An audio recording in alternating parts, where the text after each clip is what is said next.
Bonjour mes chers élèves, aujourd'hui on va parler des ondes et en particulier des ondes progressives. Alors les ondes, c'est vraiment quelque chose en physique qu'on traite énormément. Pourquoi? Parce qu'il y en a absolument partout, que ce soit le son, que ce soit la lumière, même au niveau des technologies, on va utiliser les ondes absolument partout.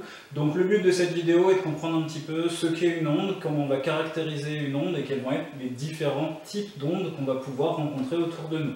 Alors avant de commencer, qu'est-ce que c'est qu'une onde? C'est une définition qui n'est pas forcément simple à comprendre parce qu'elle paraît vraiment pas logique.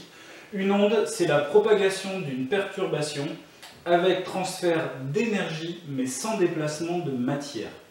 Alors si je prends l'exemple d'une vague, c'est quoi une vague? Vous imaginez la surface de l'eau et c'est la surface de l'eau qui se déforme progressivement et on a propagation de notre vague. Et vous allez me dire oui mais dans ces cas-là, la matière bouge. Alors oui, elle va bouger le temps que l'onde passe. Mais en fait, si vous imaginez une bouée et la vague qui passe, la bouée va monter, descendre et revenir à sa position initiale. La bouée n'est pas entraînée par la vague. Alors, si vous vous référez à ce qu'on a en bord de plage, en fait, c'est plus tout à fait une onde. Une fois que la vague est formée, on n'a plus tout à fait une onde parce que là, il y a un déplacement de matière. D'accord? Donc, imaginez bien ça. L'onde, si je prends la vibration sur une corde, ça vibre localement, mais ça revient systématiquement à la position d'équilibre. Par contre, il y a de l'énergie qui est transférée. Si j'imagine un fouet, par exemple, quand je vais faire claquer le fouet, on va avoir l'énergie qui se propage, et même dans le cas du fouet qui va être amplifié. Il faut savoir que si un fouet claque, si on entend ce bruit-là, c'est parce que l'extrémité du fouet va dépasser la vitesse du son. En fait, on dépasse le mur du son et ça crée une détonation. Alors les ondes, il va y en avoir plein de types différents. Je parlais là à l'instant de la propagation sur une corde. C'est ce qu'on va appeler une onde à une dimension. Pourquoi? J'ai quelque chose qui est linéaire et l'onde se propage sur cette chose linéaire, elle se propage que dans une seule direction. On va avoir des ondes à deux dimensions. Si je jette un caillou dans une mare, on va avoir des vaguelettes se former et se propager et ça forme des cercles et donc on va avoir ici une propagation en deux dimensions.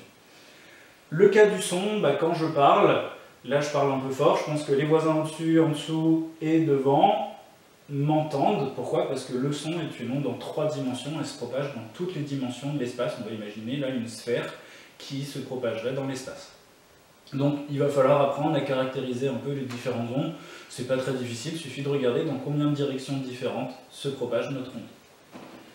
Ensuite, on va distinguer deux ondes différentes de grandes familles d'ondes, les ondes mécaniques et les ondes électromagnétiques. Alors, c'est quoi une onde mécanique?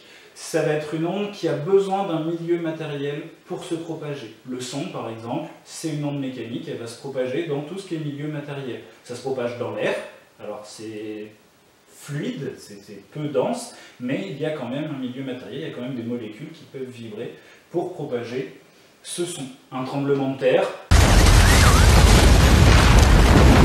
c'est le sol qui va vibrer et qui va faire se propager cette onde. Donc on a besoin forcément d'un milieu matériel pour que notre onde mécanique se propage. Et donc on va avoir besoin d'un milieu dit élastique qui va se déformer temporairement pour que l'onde se propage de proche en proche. L'onde électromagnétique, elle, c'est un petit peu différent. C'est le champ électromagnétique, alors en fait le champ électrique et le champ magnétique, qui vont être perturbés et on va avoir la propagation de cette perturbation. La particularité d'une onde électromagnétique, c'est que cette onde va pouvoir se propager dans le vide. Alors ça, c'est très très bien pour nous, parce que si l'onde électromagnétique ne se propageait pas dans le vide, on ne pourrait pas recevoir la lumière du soleil. Et donc, il n'y aurait pas de vie sur Terre, parce qu'on ne serait pas réchauffé, on n'aurait pas tout cet apport d'énergie de la part du soleil. Alors, si on mélange un petit peu ces deux idées, on voit que dans les films de science-fiction notamment, il y a plein d'erreurs là-dessus. Pourquoi? Parce que caméra vue de l'espace, on entend plein d'explosions, on voit plein de lumière, etc.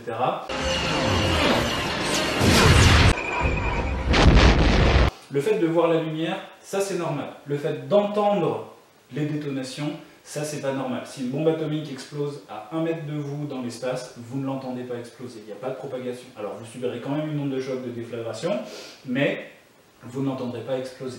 Alors certains films essayent de respecter ça, il me semble Gravity notamment. Toutes les fois où la caméra est dans l'espace, il n'y a aucun son.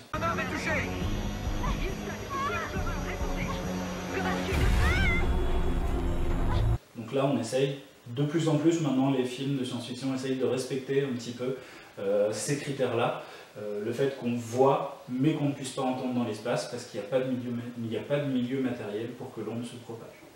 En plus de cette distinction onde mécanique, onde électromagnétique, on va avoir deux types d'ondes, alors cette fois plus sur la forme de vibration, sur la façon dont notre onde va vibrer. La première, c'est l'onde qui est dite transversale. C'est quoi une onde transversale? La perturbation, donc la vibration du milieu, va être perpendiculaire à la propagation de l'onde. Je prends l'exemple le plus simple, l'onde sur une corde dont je parlais. Quand je fais vibrer ma corde, l'onde se propage le long de la corde, mais la corde vibre perpendiculairement, d'accord, au déplacement de l'onde. On a donc une croix, on a la propagation dans un sens et la perturbation qui lui est orthogonale, c'est donc une onde transversale. Le deuxième type d'onde, c'est l'onde longitudinale. Cette fois, la perturbation va être parallèle à la propagation, elle va être dans le même sens. Je prends l'exemple de l'onde dans un ressort. Si je tends un ressort et que je le comprime en un point et que je relâche, il y a une onde de compression qui va se propager. Et donc là, mon ressort vibre dans ce sens-là, et l'onde se propage dans le même sens. La propagation est parallèle à la perturbation, je vais donc parler d'onde longitudinale. Un autre très bon exemple d'onde longitudinale, ça va être le son.